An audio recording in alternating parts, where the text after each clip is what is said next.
Amen. Go ahead and turn to Genesis 3. Keep your thumb in the Song of Songs. I want to show you something first before we get into our text this morning. The song over the next few weeks is going to become even more provocative than it already has. It's going to give us context to talk about sexual brokenness, sexual hope.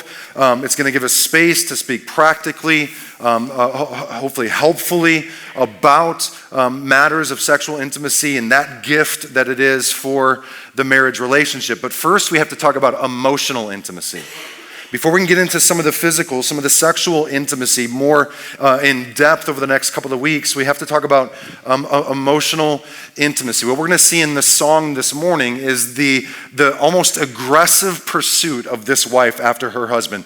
Even aggressive in terms of her physical desire, but it's being fueled by an emotional need, an emotional desire, emotional intimacy, even vulnerability that she has going on in her heart. And so she feels safe in the context of marriage to be exposed, to be vulnerable, to have these emotional needs, and to pursue her husband. And not to get too cheesy, but I'm going to. He touches her heart before he touches her body, right? I know that's like a cheesy pastor thing. It's kind of like a dad joke, but it's true, okay?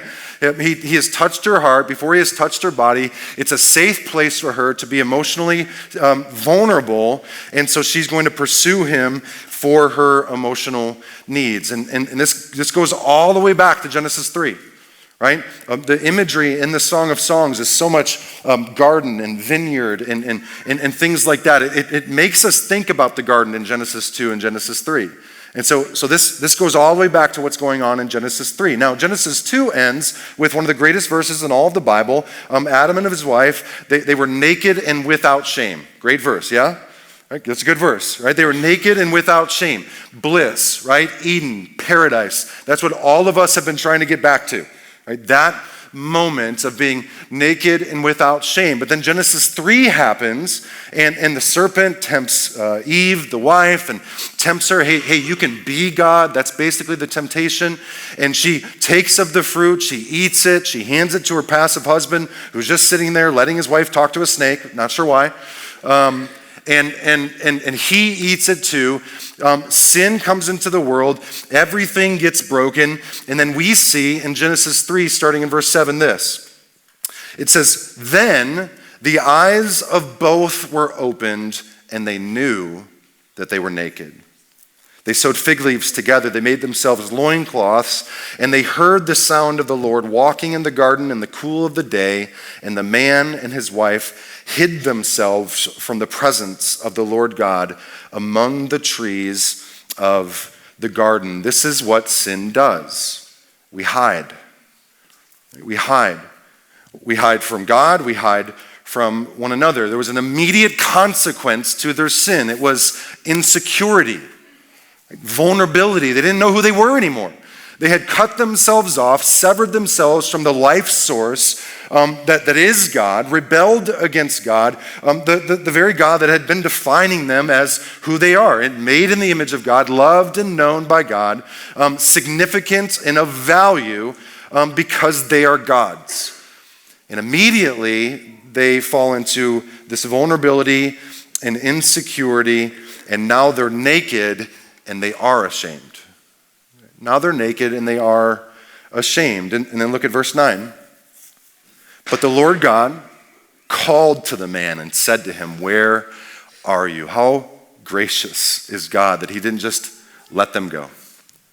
He pursues them, calls to him, "Where are you?" Verse 10, and he said, "I heard the sound of you in the garden, and I was afraid." Listen to this. "And I was afraid." Why? "Because I was naked, and I hid myself."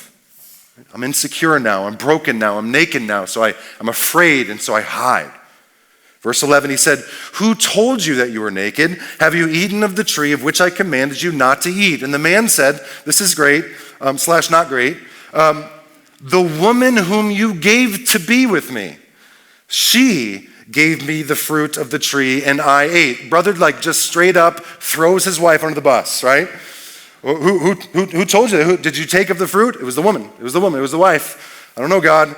And so he blames his wife, and everything is fractured, right? Our relationship with God, broken. A relationship in marriage, broken. A relationship with one another, just friendship horizontally amongst the nations, amongst the races, amongst the classes, broken because of sin. We don't know who we are anymore. And so now there's this brokenness in all of us. There's an insecurity. There's a propensity to be defensive. Now we need to exalt ourselves over others. There's a vulnerability. There's an emotional need now that's been created because of sin. We've been separated from God now. And so now there's this emotional intimacy that we're lacking. There's an emotional brokenness in all of us, an emotional unhealth, right? None of us is whole anymore. Think about some of the haunting questions of your soul. Right? Am I lovable? Do I have value? Is there something significant in me? Does my life have meaning? Where do I go now with my brokenness? Where do I carry my shame? What do I do with that? These kind of haunting questions of our soul are because of what happened in Genesis 3. There's an emotional lack. We can give ourselves pep talks all we want and all of that, but in the end, those questions still haunt us. And so what happens then is we're broken, and we take that brokenness into marriage with somebody else who's broken, and then we wonder why our marriage is broken. Why don't we have this all together? Why haven't we figured this out yet? Well, because you're broken, so are they. And we come together, and it doesn't make us whole. And so emotional intimacy is a struggle now because of sin. It affects the marriage, it affects physical intimacy, sexual intimacy. And what we're going to see in our song this morning is this gal, and man, she's strong, right? This is a gal like secure in her sexuality, secure in her femininity. She's a godly gal, and in her emotional need, she pursues her husband. She doesn't pout, right? She doesn't play she doesn't do the silent, she doesn't do any of that, right? She pursues her husband for her emotional needs and physical needs. And it's going to be helpful for us to see this picture in this part of the song. And so turn back to Song of Songs. Song of Songs, chapter 3. We're going to cover all of chapter 3, 1 through 11, and we'll get some insight into maybe our own hearts. Song of Songs, chapter 3, verse 1. She sings, "On my bed by night I sought him whom my soul loves. I sought him, but found him not.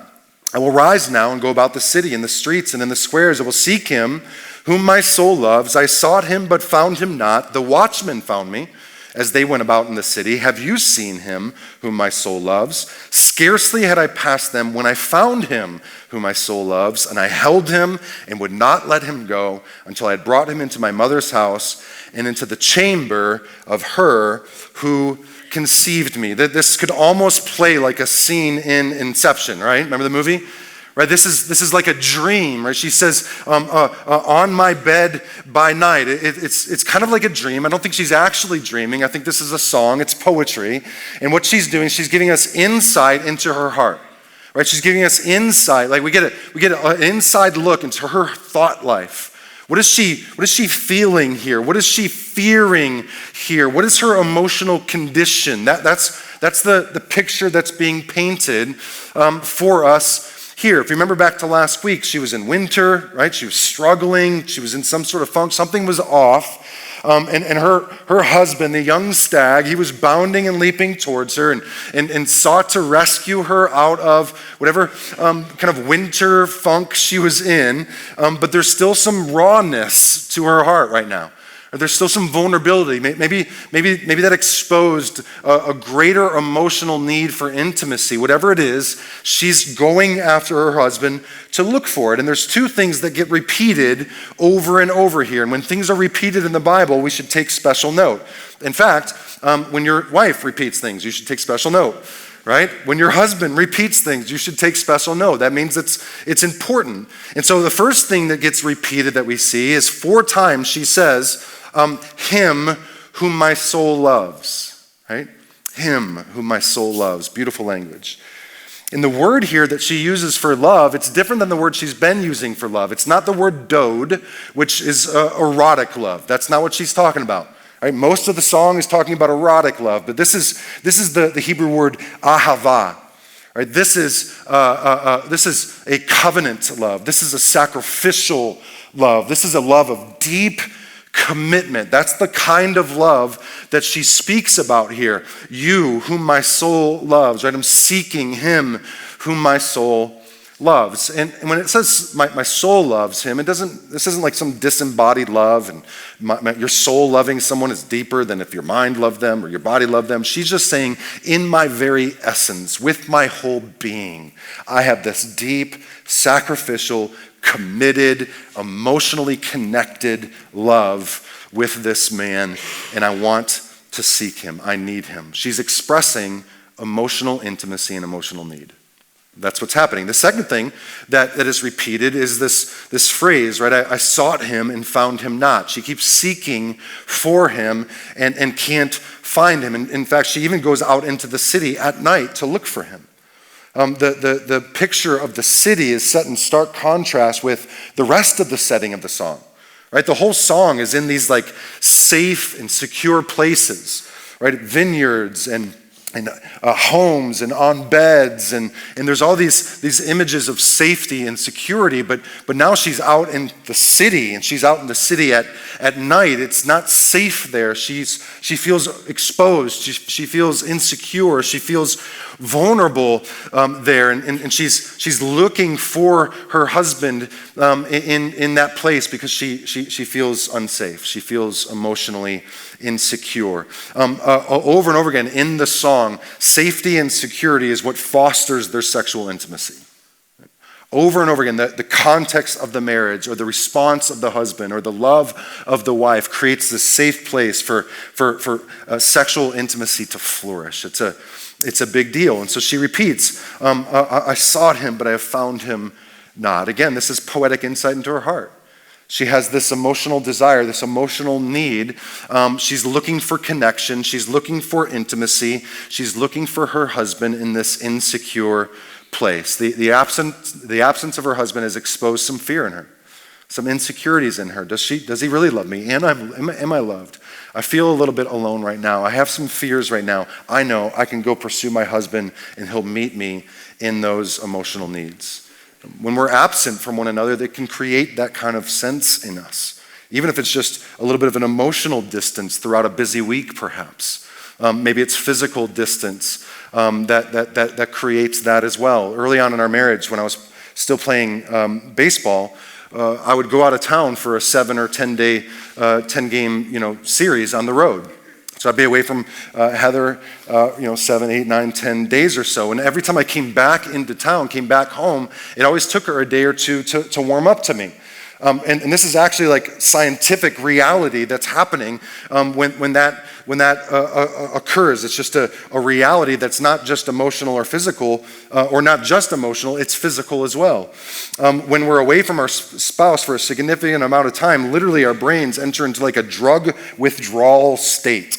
Right? It's missing some of the hormones that have bound us together through our intimacy. And the oneness of marriage isn't just this spiritual thing. God has made us holistically, and so we're emotional and we're relational and we're spiritual and we're physical, and it's even neurological how we are bound together.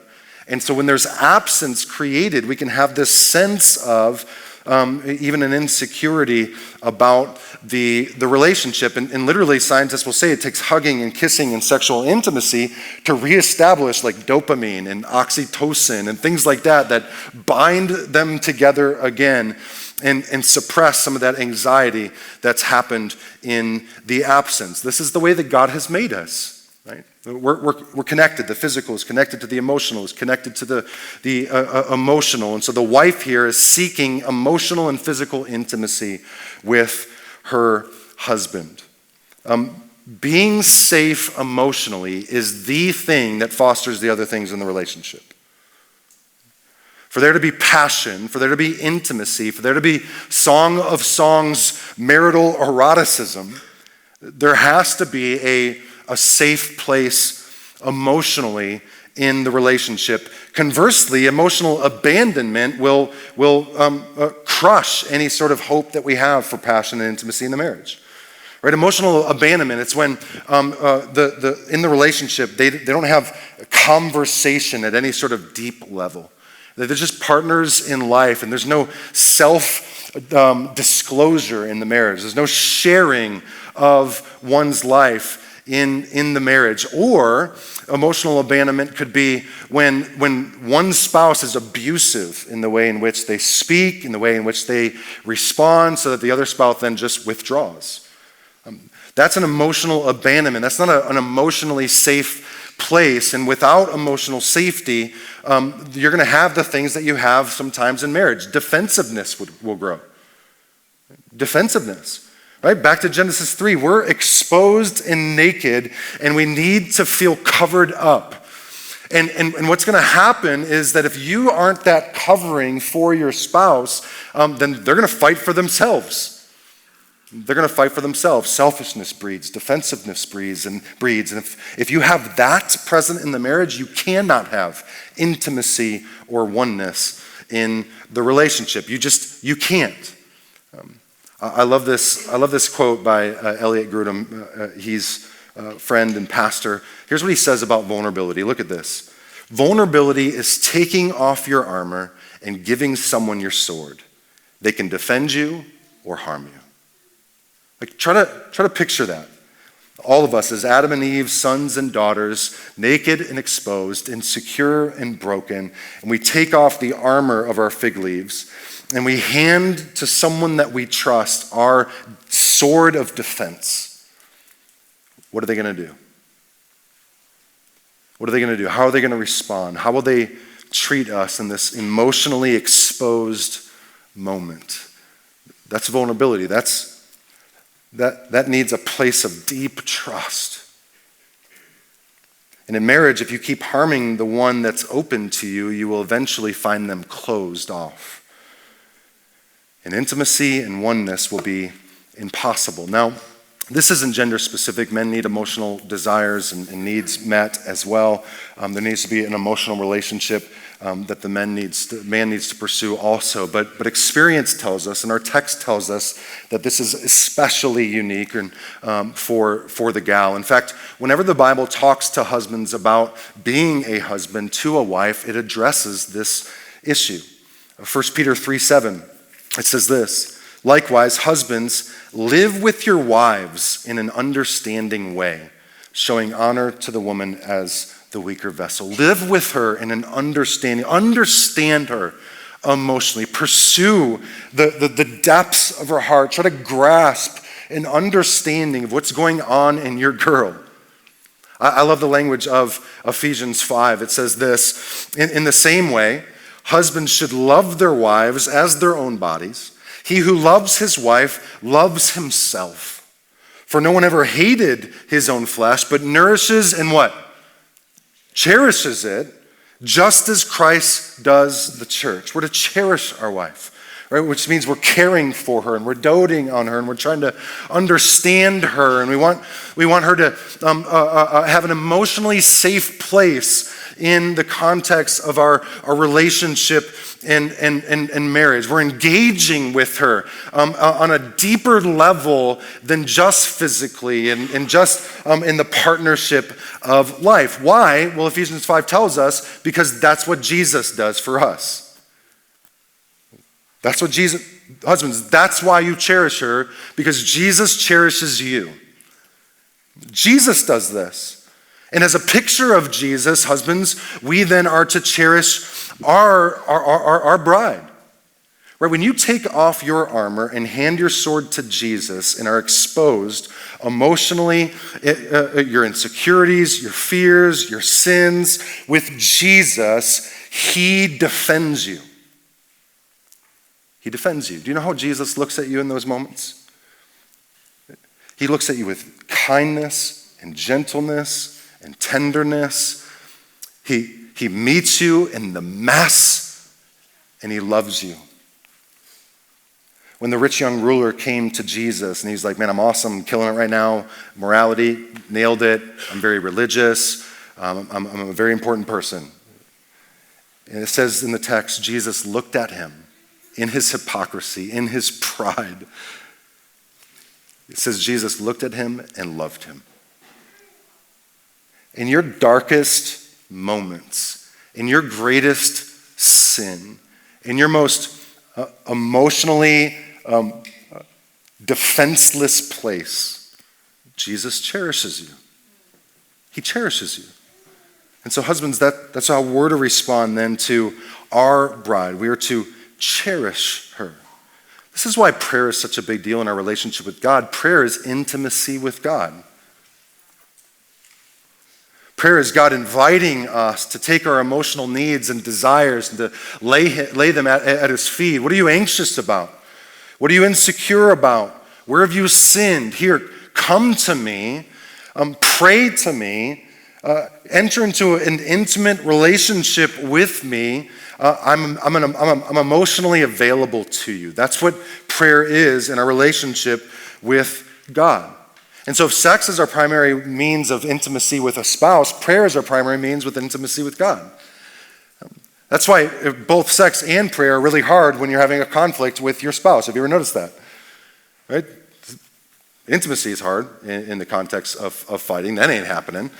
Right? That ain't happening. But then prayer is too, right? It's like, baby, I think we need to pray. I don't want to pray. I don't even know what to pray. I'll pray. All right, I'll pray. God, help this woman to realize I'm 100% right. She is wrong. Soften her heart, God. No, because those things are intimate, right? Prayer and sex, those are intimate things. Intimate things.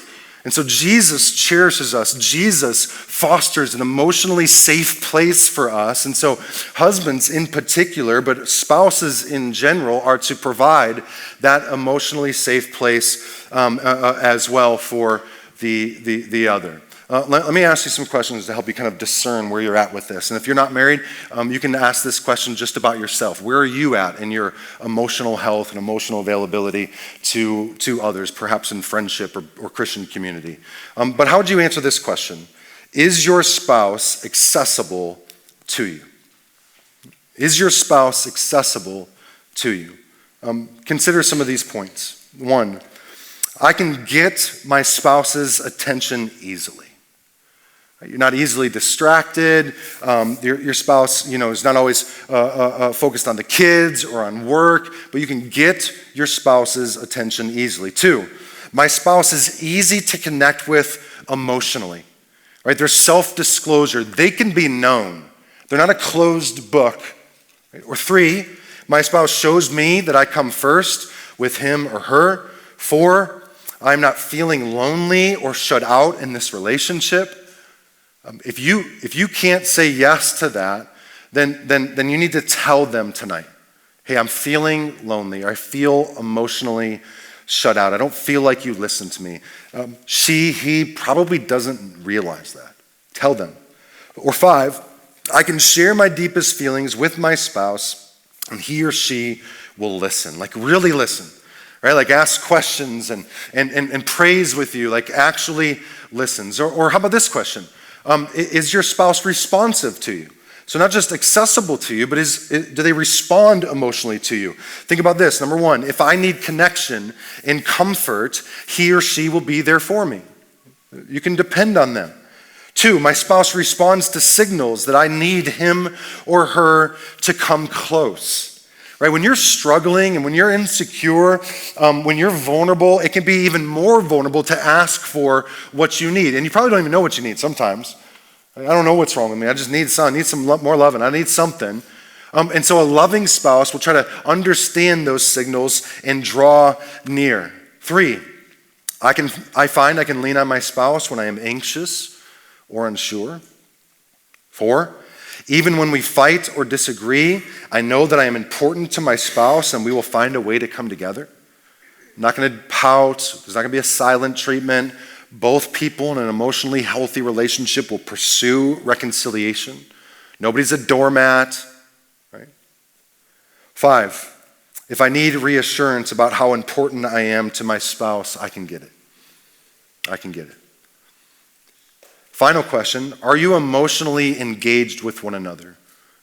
How emotionally engaged are you together? One, I feel very comfortable being close to and trusting my spouse. They're a very safe place.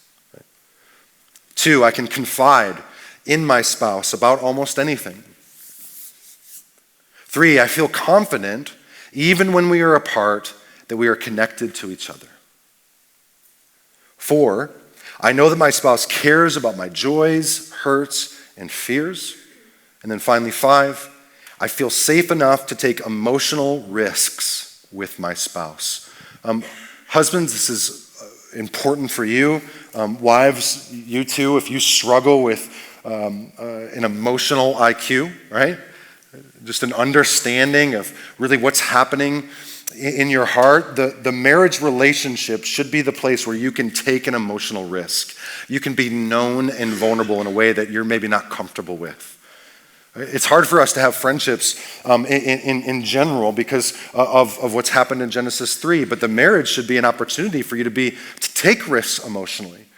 Last year I was with a group of pastors and we were meeting with this counselor together and we weren't even talking about anything emotionally, but it was centered on me, what we were doing and talking about with 5 other pastors, and they're kind of participating in this thing, and then there's this counselor who just makes everybody cry, and so we're talking about something. He just kind of walks up to me, and so they all stop. Everybody stops because anytime he's about to say something, we're all just afraid he's going to make us cry, and he comes up to me and he just kind of whispers in my ear, but they can all hear. It was kind of awkward. He says, so you're hurting, huh? I was like, I don't know. I guess I am. I guess I am hurting. And then he says, but for you, hurt is like a speed bump, isn't it? You just keep trucking on through it, don't you? Oh, yeah. He said, you need to try to take emotional risks with your wife. That's a safe place. Tell her when you're hurting. Even if you don't know how to explain it or define what it is, just take an emotional risk with her.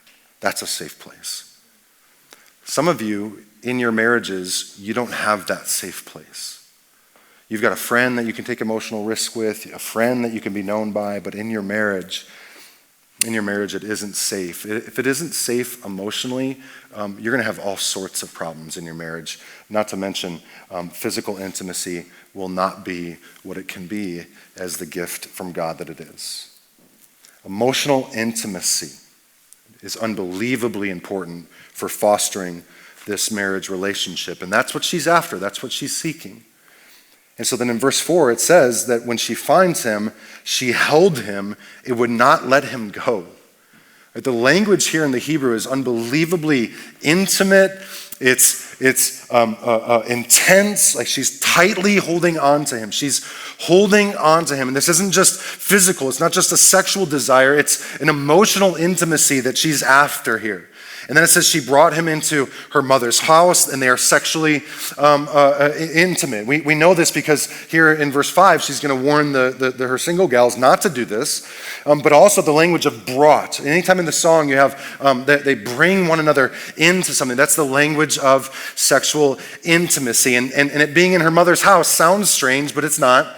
That's another image of just a safe and secure place. She's no longer out in the city. She is no longer vulnerable. She's no longer fearing or insecure. Her husband has met her emotional needs, and she wants to be physically intimate with him as well. And so she warns then in verse 5 her single friends again. Look at verse 5. I adjure you, O daughters of Jerusalem, by the gazelles or the does of the field, that you do not stir up or awaken love until it pleases. I love that she warns them again, right? This is one of the things that keeps getting repeated in the song, right? She keeps warning her single friends not to have sex outside of marriage. And I love that she warns them in this context, right, where she's at right here, because what she's saying is listen, your insecurities don't go away when you get a man. When you start having sex, your fears don't just go away. Even in marriage, you're still going to feel exposed sometimes. That's what she's saying. Your vulnerability, your fears, they don't go away. There's no relationship status, single, dating, engaged, married. There's no relationship status that is fear-free. Because perfect love casts out fear, and there ain't a man or a woman in this world that will love you perfectly. And so fear and insecurities and anxieties, they still exist in relationships, in sexual relationships, even in marriage relationships. And so she warns them about sex outside of marriage. And listen, sex is never safe. Sex isn't safe. It's the most powerful thing in the universe for humans to take part in. What else can create life? There's nothing else that humans can do that can create life. It's not just some sort of, thing like brushing your teeth or going to the bathroom that's normally kept private, but it's not really a big deal. It's not merely a biological function, right? It is an intimate, holy giving of yourself in every which way, physically and emotionally and mentally and spiritually. And it is so powerful that it can create new life. It isn't safe. It isn't safe. Literally, scientifically, hormones created bonding a person with another person together. That's not safe. That's unbelievably powerful.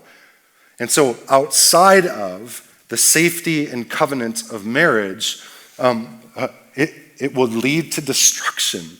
I mean, what else has led to the emotional crushing and the emotional brokenness of men and women more so than the brokenness of sex outside of marriage? The fears and the insecurities and the things that it creates when it's not in the safe and secure place of marriage.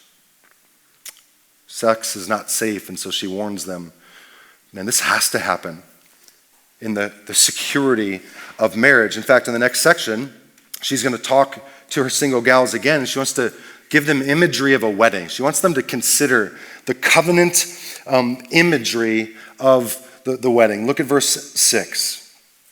She's going to describe a wedding. What is that coming up from the wilderness? Like columns of smoke perfumed with myrrh and frankincense, with all the fragrant powders of a merchant. Behold, it is the litter of Solomon. Around it are 60 mighty men, some of the mighty men of Israel, all of them wearing swords and expert in war, each with his sword at his thigh against terror by night.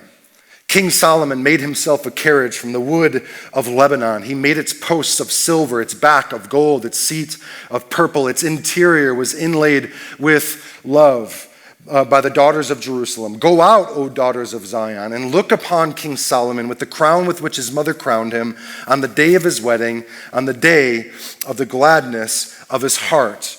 So she gives them a picture of a wedding. And if you remember, Solomon wrote this song. It's his best song out of the 1,005 songs that he wrote. But the song isn't about Solomon, right? He had 700 wives. He had 700 weddings, I suppose. But he's writing about God's gift of romance, God's gift of marriage, God's gift of sexual intimacy in this song. And so the imagery here isn't about their wedding. It's this imagery of any wedding. Right? The beauty of the wedding, the glory of the wedding, and the safety of the wedding and the marriage covenant. That's what's happening here. And I know some of you, man, you grew up in like jacked up marriages. Your parents divorced, or maybe you are even divorced. And so marriages aren't always safe. But the way in which God designed it was for it to be this safe and secure place for a husband and a wife to be emotionally and physically intimate. And so there's a glory to it, a beauty to it, a safety to it. And that's the picture that's being painted here in the wedding. There's 60 mighty men with swords at their side. Right? Can you just imagine, gals, if you're groomsmen, right? If the groomsmen for your husband, there's 60 of them standing to your right, your left, or wherever, and they had swords. It's sword, and nobody's messing with you. That's a safe place to be. They're experts at war. There's a column of smoke that the husband enters through, right? And it smells like the best perfume. This is like a picture of God in his glory going with the Israelites in the wilderness. This is a fearful and strong presence. There is nothing that can mess with you. She feels safe in the security of marriage. And so then in verse 11, she tells her single friends, hey, go, I want you to consider this. I want you to consider the wedding. I want you to consider my groom. Consider the safety of what's happening here. Weddings should be this for singles and for married folk alike. When you go to a wedding, it should be a reminder to you of the covenants of marriage. It should be a reminder to you of in a sense, like an introspection of my relationships and what's happening in my relationships outside of marriage, or what's happening in my relationships in married if I'm married. Solomon in Ecclesiastes, he'll tell us that going to a funeral is good for the soul because it helps you to take stock of your life and mortality. In the same way, going to a wedding is good for your heart to ask some of those questions. Am I participating in physical and emotional intimacy in the safety and security of the marriage covenant, or am I pursuing physical intimacy and emotional intimacy outside of that safe, secure covenant? In my marriage, are we pursuing one another both physically and emotionally? Am I emotionally connecting with my spouse so that we might feel safe with one another, that the physical might flourish all the more? Weddings can remind us of that. And the imagery of the wedding ceremony is important for us as well. It pictures a covenant, right? This covenant promise of binding ourselves together, the two becoming one. There's an aisle that we walk down. And in ancient cultures, you would walk down the aisle, in a sense, acting out the promise. You're going to act out the relationship. This is what we are going to be like. We're going to be together. We are going to cling to the promise. And then you arrive at the altar. This is the meeting place for the covenant. And so the husband goes first, right? I'm always with him. So I'm walking down with the groom, because he goes first, because he's a picture of Jesus, and Jesus initiates his covenant with us. And so the husband goes first, and then we're standing up at the altar, and bridesmaids come down, and groomsmen come down, 60 of them with swords, and the moms come down, and the grandmothers come down, and then the bride's going to come down. And who's the bride represent? Us, the church. She's beautiful, radiant, pure, wearing white. And she walks down the aisle, and she's not pure, she's not wearing white because of her righteousness or her morality or her religious deeds. She's white, she's pure because we're white, we're pure, based solely on the blood of Jesus alone. And she walks down the aisle, and she meets her groom at this place of covenant. And the two become one through their vows and through their kiss. It's a beautiful image and picture of the covenant ceremony, the covenant picture of safety and security that the marriage provides for emotional and physical intimacy. We need emotional intimacy just as much as we need physical intimacy. And so listen, your insecurities, they don't go away when you meet a man. Your insecurities don't go away when you begin to have sex. Your insecurities and fears won't even go away in marriage. And men, your shame that we talked about last week is not carried away by a woman. There is no woman out there that will make you feel strong and secure. Not in its fullness. Not in a way that puts you back together what Genesis 3 tore apart. There's no relationship status that is insecure or fear-free. There is only Jesus. There's only Jesus. It's perfect love that casts out fear, and Jesus will love you perfectly.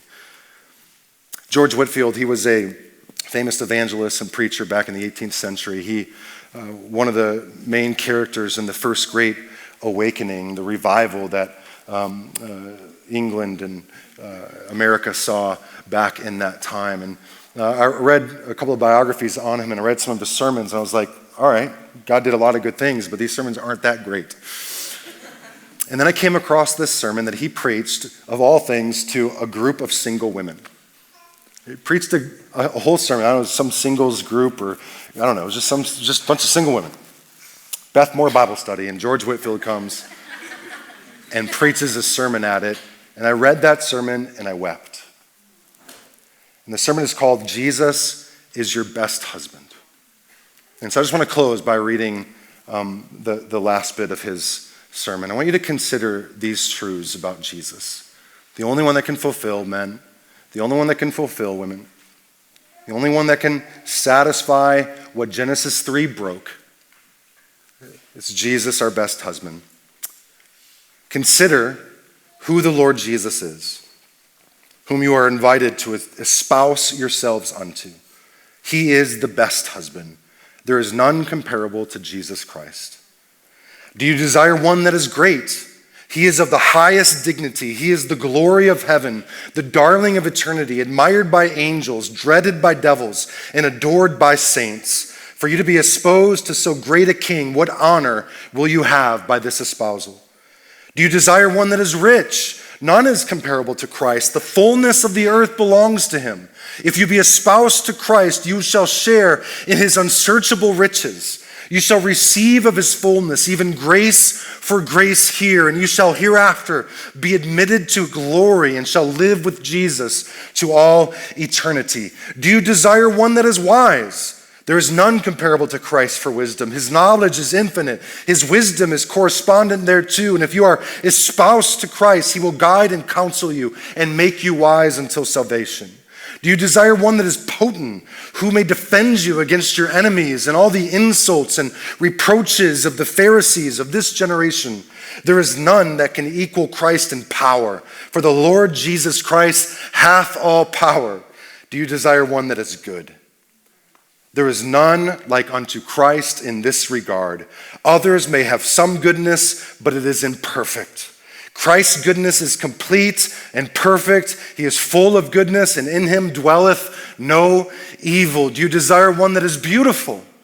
His eyes are most sparkling. His looks and glances of love are ravishing. His smiles are most delightful and refreshing unto the soul. Christ is the most lovely person of all others in the world. Do you desire one that can love you? None can love you like Christ. His love, my dear sisters, is incomprehensible. His love passeth all other loves. The love of the Lord Jesus is first, without beginning. His love is free, without any motive. His love is great, without any measure. His love is constant, without any change. And his love is everlasting.